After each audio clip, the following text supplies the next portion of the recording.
Module 4, Expressions, Linear Equations, and Linear Inequalities. This is section 4.5. In this section, we'll look at the multiplication property of equality. In the last video, we looked at the addition property, where we were adding or subtracting on both sides. In this one, because we're not creative in math, we're going to be multiplying or dividing. The multiplication property is if you have A, B, or C, and C is not equal to a 0, then if you have A equal to B, if you multiply the same number on both sides, they'll still be equivalent. So if I have 2 times 6 is equal to 4 times 3, well, those are both 12. If I multiply both sides by another 3, I'll still be equal, right? Because both these sides are 12, so 12 times 3 is going to be 36 on both sides. Since multiplication and division are inverses, you multiply by that number. You multiply or divide by that same number to get to the 1 for the multiplicative inverse. If I had 2 times 6 equal to 4 times 3, which are both 12, if I divided both sides by 3, 12 divided by 3 is 4, and 12 divided by 3 is 4. And so I would still be able to maintain the equality. We're going to do a few examples, not quite as many as the other one. And we're going to add in an extra little step before we get to add and subtract. A quick example that tends to be a little tricky is when you have fractions. I have 3/5 A is equal to 12.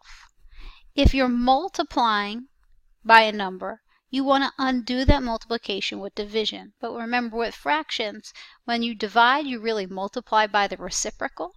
So remember, if you had something like 1/2 divided by 3/4, you said keep the first one the same, change to multiplication, and then you took the reciprocal, you flipped that other one, and you got 4/6.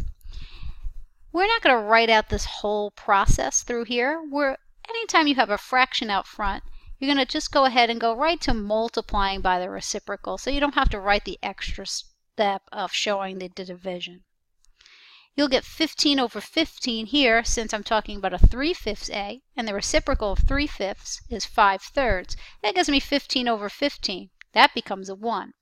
We want it to be a 1 here because that's the multiplicative identity. We wanted a 0 for addition and subtraction because that was the additive identity. Whatever I do to one side, I have to do to the other. And if you don't have a fraction on the other side, that means it's over a visible positive 1. So I have 60 over 3, or if you're comfortable doing cross division, you can do that. Either way, you're going to come down to A equals 20. You can still check that by plugging in the 20 for A and seeing if you really do get 12. Any whole number has a positive 1 underneath it, so that's 60 over 5. Is that the same as 12? Yes. So you can still do a check, but it is often not required. Let's look at some longer examples. I'm going to negative 4x plus 6 equal to 16 for x. I'm multiplying. If you don't see an operation between the two numbers, like it just looks like a term, then that number is being multiplied by the variable. To undo multiplication, you divide. Do not change the sign. We didn't change the sign before, we changed the operation. So if you were adding 4, you subtracted 4. It wasn't that it was a positive 4 becoming a negative 4. You're doing the inverse operation. So if you're multiplying, you divide off that number. That divides to a 1, so I have a 1x, and then this is a negative 4. And you can check it. Is negative 4 times negative 4 actually a positive 16? Yes. That was kind of a short one. Same thing for decimals. I'm going to divide the negative 1.2. That's going to divide to a 1. Whatever I do on the left, I have to do on the right.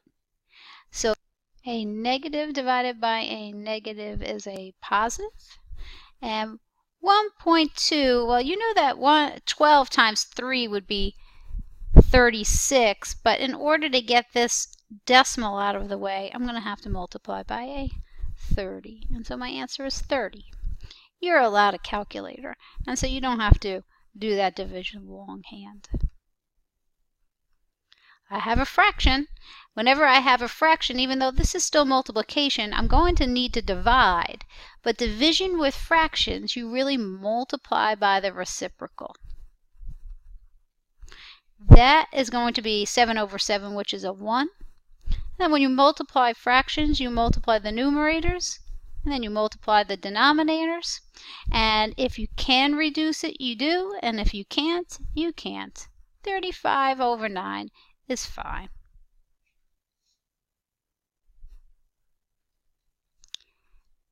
Well, let's start talking about our list of things that we have to do. There's distribute, which we don't have, but there's combined like terms, which we do have. And I have a 4x and a negative 8x. 4 minus 8 is a negative 4. And then this is the one that we had from before. I do need to get my variables to one side and numbers to the other.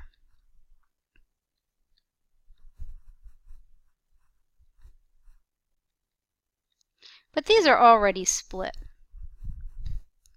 Then I would need to do my addition and subtraction.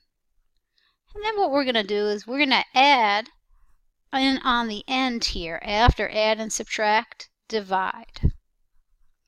Division is almost always the last thing that you'll do. Here is definitely the last thing we'll do because it's the only thing we need to do. Divide both sides by a negative 4, and x is a negative 4. Okay, no distribute, no like terms. But I have this number here that I need to get out of the way. You do addition and subtraction first. You use the addition equality property first before the multiplicative. So I'm going to need to add this 1 to both sides.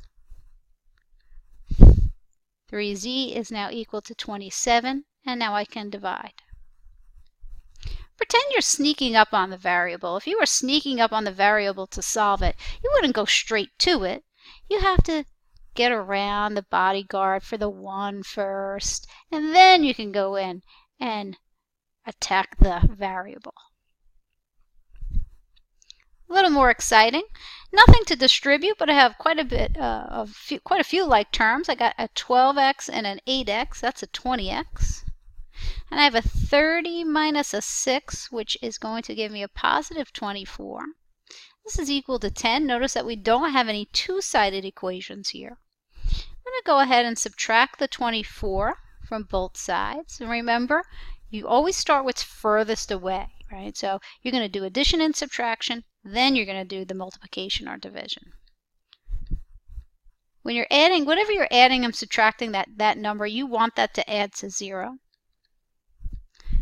10 minus a 24, you can think about it as keep, change, change, right?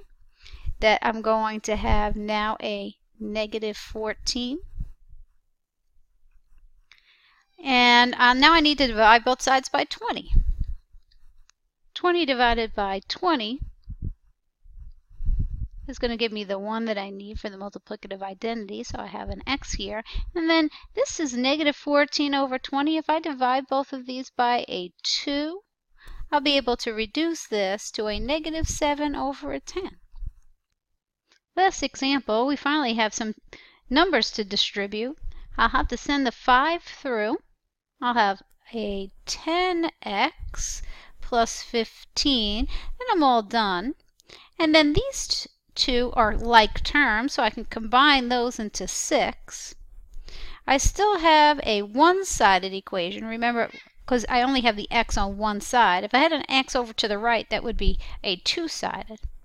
I'm going to go ahead and subtract the 15 from both sides. So I get a 10x now equal to a negative 9. And now, finally, divide by 10. And I have x is equal to a negative 9 over 10, which is as good as that gets.